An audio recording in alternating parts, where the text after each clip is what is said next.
Good evening everyone. तो हम इसमें पढ़ेंगे आर्थराइटिस और इसके टाइप।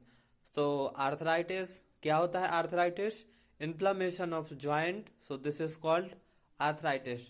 मतलब inflammation, swelling, tenderness, oedema plus difficulty of movement या फिर लॉस ऑफ फंक्शन, तो दिस इज कॉल्ड इन्फ्लामेशन। अब इन्फ्लामेशन में हम आर्थराइटिस पढ़ रहे हैं। आर्थराइटिस मीन्स आर्थराई मतलब ज्वाइंट, राइटिस मीन्स इन्फ्लामेशन, तो ये हो गया आर्थराइटिस। अब हम पढ़ते हैं टाइप ऑफ आर्थराइटिस। तो आर्थराइटिस के टाइप टू टाइप के होते हैं, मोनोआर्थराइटिस, सेकंड पॉलीआर्थराइटिस। फर्स्ट पढ़ते हैं मोनोआर्थराइटिस। मोनोआर्थराइटिस के टाइप पढ़ते हैं। क्या है? Polygenic arthritis.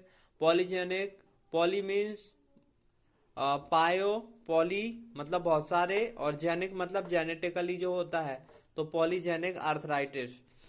अब आते हैं tubercular arthritis. Second point tubercular arthritis.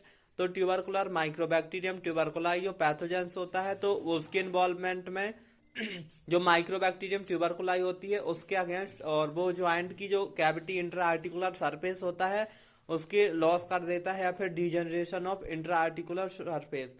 सो उससे क्या होगा? Tubercular arthritis. A anaerobe bacteria micropathogens होता है। अब आते हैं हीमोफिलिक। हीमोफीलिया मोस्टली कहाँ पर होता है? हमारे जहाँ पर ब्लड बनता है, तो नी ज्वाइंट को अफेक्टेड करेगा। कोई इंजुरी, साइट ऑफ इंजुरी या फिर लीजन या फिर अदर ट्रॉमा के कारण भी हो सकता है। तो इसमें क्या होगा? Haemophilic plus haemophilia with arthritis. Gout, gout sometimes मतलब गाउट तो होता है, बट इसमें समटाइम्स क्या होता है, इसमें गाउट में क्या होता है कि excessive accumulation of uric acid intra articular surface में, तो वो स्वेलिंग आ जाएगी वहां पर, टेंडरनेस, एडिमा और एरिथमा भी डेवलप हो जाएगा। तो ये हो गया हमारा गाउट।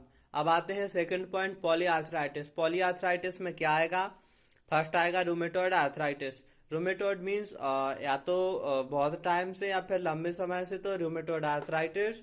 और रूमेटॉइड फीवर मीन्स मतलब या तो टेम्परेचर सेंसिटिविटी लॉस हो जाएगी, उसको बोलेंगे रूमेटॉइड फीवर, और increase temperature of affected area.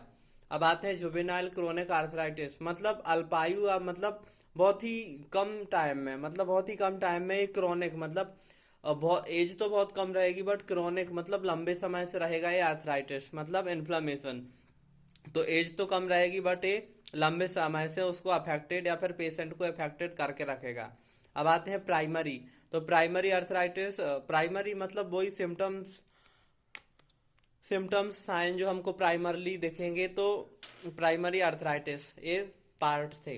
फिर से पढ़ते हैं type of arthritis. Mono arthritis, mono में pyogenic, polygenic arthritis, tubercular arthritis, haemophilic arthritis, gout हो गया। फिर आते हैं second poly arthritis, rheumatoid arthritis और rheumatoid fever, juvenile chronic arthritis और प्राइमरी आर्थराइटिस।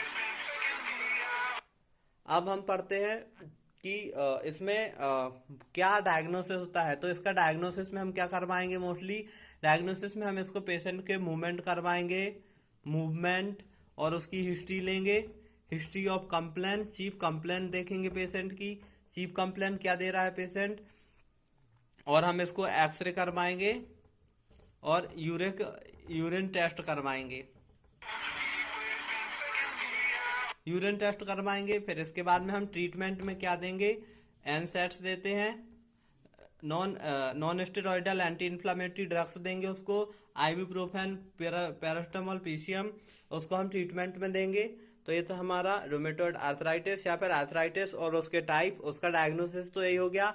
मूवमेंट परफॉर्म करवाएंगे, एक्सरे करवाएंगे उसका, बस हो गया। और ट्रीटमेंट में एनसेट्स देते हैं उसको, फिजियोथेरेपी प्रिजर्व करेंगे और एनसेट्स देंगे, हो गया। और बाकी थैंक यू सो मच।